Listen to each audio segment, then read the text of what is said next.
In Los Angeles, it's just after noon on Friday, the day Muslims gather for their weekly Jummah prayer service.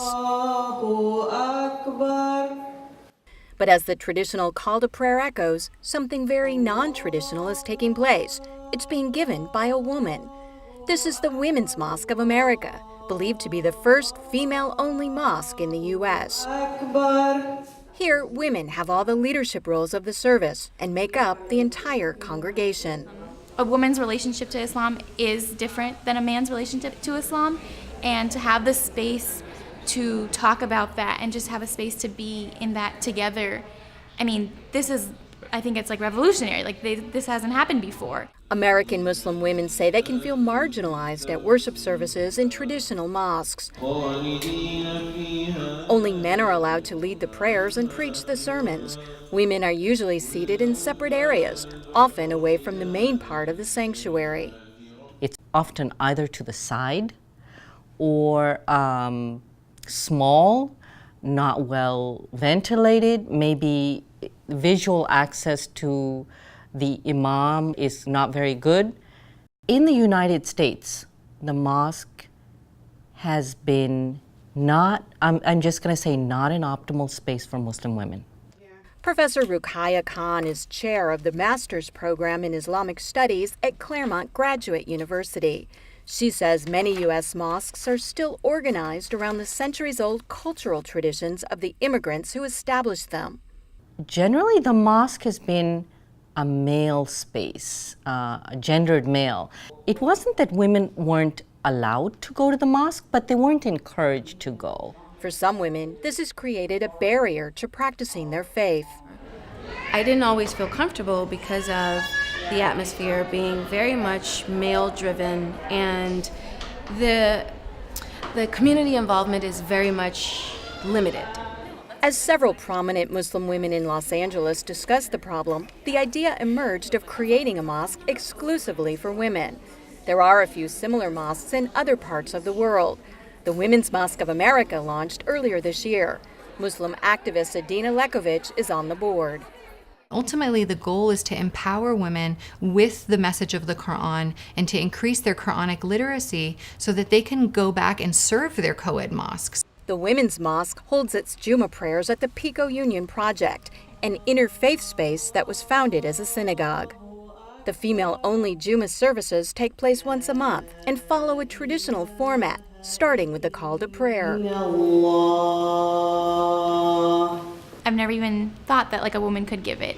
I haven't felt sad about that or oppressed or anything, but hearing it by women was amazing, and it was really liberating. From the moment that I heard the call to prayer from the mouth of a woman, I was elevated in a whole new way. I felt a spiritual connection to God that I haven't felt that kind of jolt in a while. The mosque has selected several prominent professionals from the community to deliver the khutbah or sermon. Topics have included social empowerment, environmentalism, and sex abuse. What's really important is not just the fact that we have a woman at the pulpit, but she is invoking Islamic sources, using Islamic examples to make claims and arguments, to provide insights that are really attuned to the realities of these women's lives. Layla Al-Mariati, an OB/GYN doctor, was one of the preachers.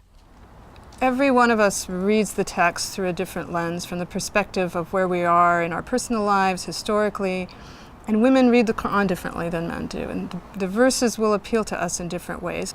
By not having women talking about it, you've eliminated half of your community and what their perspective could be. Sometimes it's a different perspective, sometimes it's even the same perspective as had a man given the khutbah or the sermon, but it's just so nice to hear. There's a certain relatability and there's a certain connection, I think, that I personally feel when I hear a fellow sister really giving us the khutbah.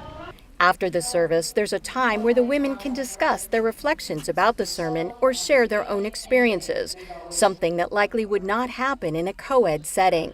Many say they're spiritually enriched by it. Some who've been alienated from other mosques have been inspired to return to Friday services. I honestly didn't really feel less Muslim because I wasn't going to the mosque. I didn't feel like I was less connected to God. I was missing that sense of community. The Women's Mosque describes itself as an inclusive middle ground that welcomes people from all perspectives. You can be conservative, you can be liberal, you can be secular, you can be whatever kind of person, whatever kind of follower you are, believer you are, and come as you are. There's no judgment, there's no policing of how you interpret your faith. That includes women of other faiths who may not feel comfortable visiting a traditional co-ed mosque. For Deborah Linish, who's Jewish, this was her first Muslim worship service. You go to a service of another tradition and you don't know, am I supposed to stand, am I supposed to kneel, am I supposed to put my forehead to the floor? And I just did it. I kind of surrendered to what the women, the kind of holistic experience of these women, it felt terrific. It felt honest. Within the broader American Muslim community, reactions to the Women's Mosque have been generally positive, but there has been some criticism. Some question whether it's appropriate for women to be taking such leadership roles. Professor Khan says there is nothing specifically in the Quran about the gender of those who may lead prayers, and she says other traditional Islamic texts do allow for women leading women. They cannot lead mixed genders in prayer, but they can lead women in prayer. And the same goes for holding forth from the pulpit. They cannot sermonize a mixed gender congregation, certainly not an all-male congregation. However, they can all women. Women have for a long time felt shut out from mosques everywhere.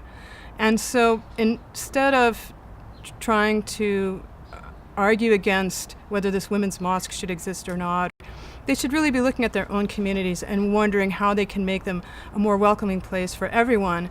Other Muslim leaders have raised concerns about segregating a particular segment of their community.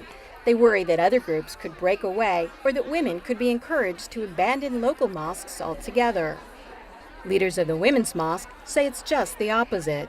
It was never intended to be an alternative. It's a complementary space for women to find their voices and then take that experience and then go back to co-ed mosques, go back to whatever institutions that they belong to and feel more empowered to use their voices.